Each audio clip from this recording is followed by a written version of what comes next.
లోకాలేలే ఎంతోడైనా లోకువ మడిసే సొంతింట్లోన అమ్మోరి గట్టం పట్టి బతిమాలినవి అడ్డాల నామాలు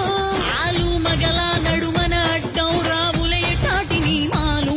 ఒకటో జామున కలిగిన విరహం రెండో జాముకి ముదిరిన విరసం సర్దుకుపోయే సరసం కుదిరే ఏలకి మూడో జామాయే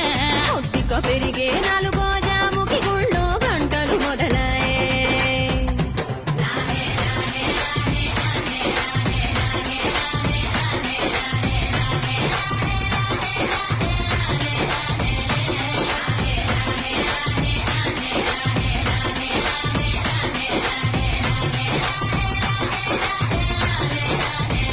ప్రతి ఒక్క రోజుది జరిగే ఘట్టం ఎడముఖమయ్యి ఏకం అవటం అనాది అలవాటిలకి అలకలలోనే కిలకిలమనుకోవటం